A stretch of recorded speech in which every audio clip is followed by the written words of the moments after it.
کو بھی اتنا ہی ثواب ملے گا، اس شخص کو اتنا ہی ثواب ملے گا جتنا ثواب روزہ دار کے لیے ہوگا، جتنا ثواب روزہ دار کے لیے ہوگا۔ بات ختم نہیں ہوئی، آگے والی بات سنیں۔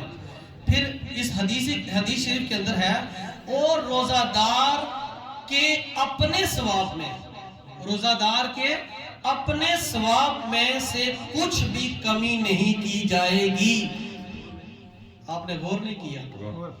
مثلا آپ نے کوئی کام کیا، آپ نے ٹیکسی چلائی، ہوٹل کھولا، بزنس کی، آپ نے پیسے کمائے، 100 پاؤنڈ کمایا، 200 کمایا، جتنا کمایا، وہ 100 پاؤنڈ آپ ہی نے کمایا، وہ آپ ہی کا ہے، مجھے ثواب نہیں ملے گا، وہ آپ ہی کی محنت ہے، آپ ہی کی محنت ہے، آپ نے محنت کی، وہ آپ کو مل گیا رزق حلال۔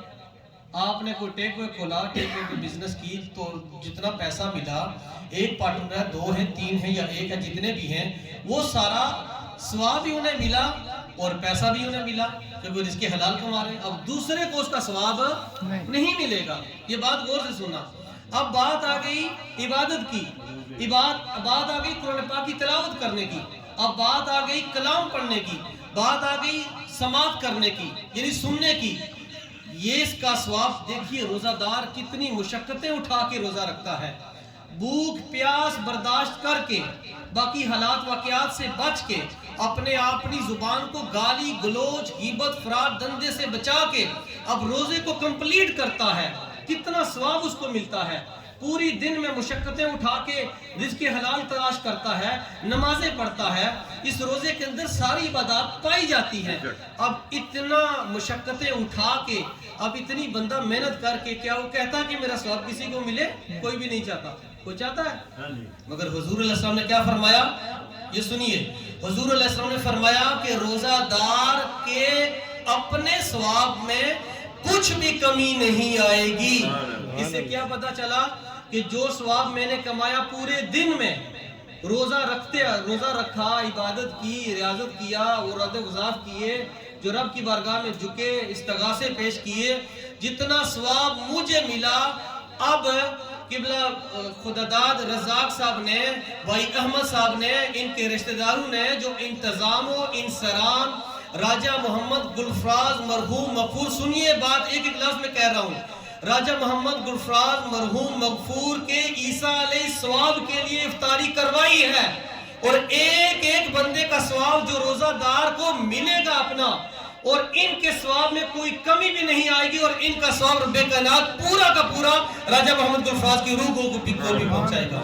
سبحان اللہ، کہیے سبحان اللہ۔ یہ ہے ہمارا دین، آئے ہائے، یہی ہے ہمارا دین۔ اس لیے اولاد سب سے بڑی صدقہ جاریہ ہے۔ اولاد نے انوائٹ کیا، بھائیوں نے انوائٹ کیا، یہ بھائی رشتہ دار سب سے پہلے اولاد ہے، رشتہ دار ہیں، یہ سارے کے سارے صدقہ جاریہ میں سے سب سے پہلے ہیں۔ اولاد نیک ہے، والدین دنیا فانی سے چلے جائیں ان کے لیے صدقہ جاریہ ہے۔ دیکھیں نا، مثال کے طور پر آج جس پرفتن دور سے ہم گزر رہے ہیں، وہ ہمیں پتہ ہے کہ ہمارے حالات اور واقعات کیا ہو چکے ہیں، ہمارے گھروں کے اندر کیا ہو رہا ہے، اور ہم ساروں کو پتہ ہے پیسے کی کمی ہے، چند گھروں میں، کچھ گھروں میں پیسے کی کمی نہیں ہے، کچھ گھروں میں اولاد کی کمی ہے، اولاد نہیں ہے، کچھ گھروں میں اولاد ہے۔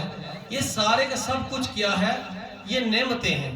جن کی اولاد نہیں ہے، اولاد کے لیے تڑپ رہے ہیں، جن کے پاس بیٹے ہیں وہ بیٹیاں کے لیے تڑپ رہے ہیں، جن کے پاس بیٹیاں ہیں وہ بیٹے نہیں ہیں، بیٹوں کے لیے تڑپ رہے ہیں۔ رب کی بارگاہ میں یہ استغاثہ پیش کر رہے ہیں، مالک تو دینے والا ہے، ہمیں عطا کر۔